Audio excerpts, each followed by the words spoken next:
Some people really love their life to sit around and f off. When I sit around and f off, I don't like me. My whole life, I was convinced, when I was a young man, I was convinced I was a loser. Absolutely convinced. Until I started getting really good at martial arts, I never thought I was good at anything. I just had a very low self-esteem. And I was limiting myself by what I thought were other people's opinions of me. This is when I was a really young kid. And I didn't figure this out until I was like in my 30s. But I think that you absolutely can be limited by your perceptions of someone's definitions of you. But you can break through that stuff. That's what you break through with discipline. That's where you break through with hard work and concentration and focus. And that's why it's so important to have like either a discipline or an art or something that you're trying to create or something that you're really focusing on. Because if you don't have like a point of focus as a human, I think it's very hard to get through this life and have an appreciation for true struggle.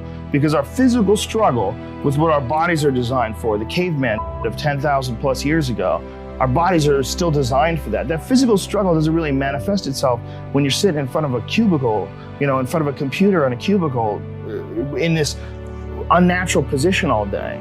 I think the whole situation is very confusing for the human body.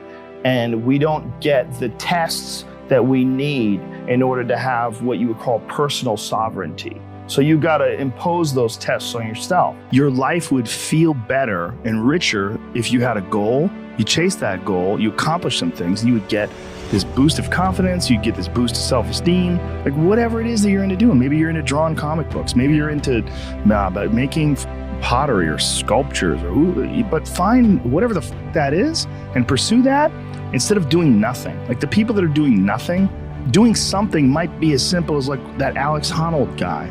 He just climbs rocks, but he's world-class rock climber. It's something. You don't truly appreciate relaxation unless you've worked hard. And that is the yin and the yang of life. And I've said this to the point of people getting sick of it, but one of the worst decisions a man can make, I can only speak for men, obviously, is to be comfortable. I don't think you should try to be comfortable. I think what you should try to do is try to earn comfort. And if you can get a day off where you've worked hard and you've accomplished goals, that day off will be so sweet. When I work hard and I sit in front of the TV, I enjoy the shit out of it. I put my feet up, I have a nice drink, I enjoy my free time. I'm more of a workaholic than I should be, probably. If the balance was, I probably should relax more than I do, but I never feel like I earned it. But that's not part of the reason why when I do feel like I earned it, I can enjoy it.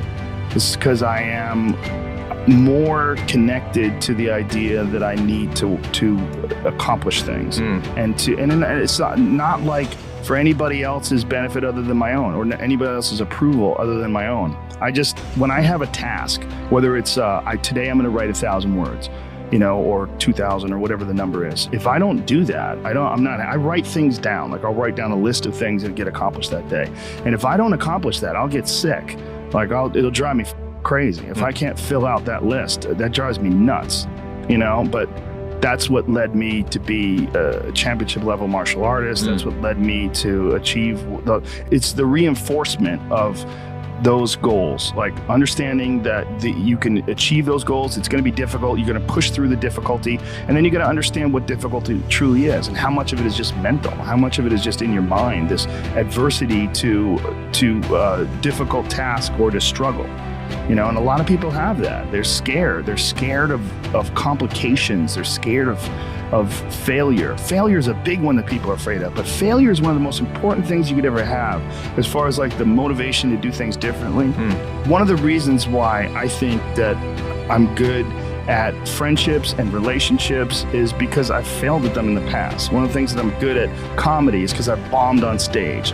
One of the reasons why I'm good at work is because I've been a shitty worker in the past, and I know the feeling of failure, the feeling of shame, of being like a weak, non-motivated, lazy person. It's a weak feeling. You don't respect yourself. And I have this phrase that I use all the time to people to try to motivate people. I say that be the hero in your own movie. Pretend that if your life was a movie and your life started now, what would the hero do? What would the person that you respect do? What would the person that you admire, person that inspires you, what would they do? Well, do that. And if you do that, you slowly build momentum. You like, today I did what I wanted to do. Today I started a class in yoga. I did this. I did all these things that I was saying I wasn't going to do. And now I feel momentum. And momentum is a very important point in people's lives. That's why some folks don't like to take days off, because they feel like they're losing momentum and they sort of have to restart the wheel up again after a vacation. Before I was successful, I realized it was stupid. Long before, because when I was like an amateur, I would see guys that were killing, and I'd be like, him, like, why is he doing good? Like, that guy sucks, and this guy sucks, and you know, how come he got this and he got that? And then I remember thinking, like, this is a gigantic waste of time. And I got into comedy because I'm a fan of comedy. And my concentrating on people that suck or being jealous about people that are doing well does me zero good. But instead, if someone does well, I can be inspired and I can get fired up by it. I mean, I figured this out in my early 20s. I was like, okay, this is I have a poor way of looking at it, because it's a martial arts thing. Because in martial arts, like, you can't be jealous of someone else's ability. You have to realize you might have to fight them someday. So by realizing that they're really good, you're forced to be objective about it, and you have to go to work. Like, you have to go, that guy's better than me. I got to get better. And you have to go to work. Right. There's no positive benefit in underestimating someone. The one thing that discipline definitely does help you with is it helps you get things done. And when you get things done, when you actually do things, you have more success. If you have more success, and sometimes a big part of success is just not being lazy and just doing it. Yeah. That's like 90% of it is just showing up. Get there and start working. Like, you're not going to feel perfect every day. If I only worked out when I felt good, I'd be a fat because there's a lot of days I don't want to do it. It's pretty much the same with everybody that actually gets good at something. There's got to be those days you push through. And they're probably going to be more numerous than the days you don't. And so the benefit of discipline in my eyes has always been that through discipline, I get things done.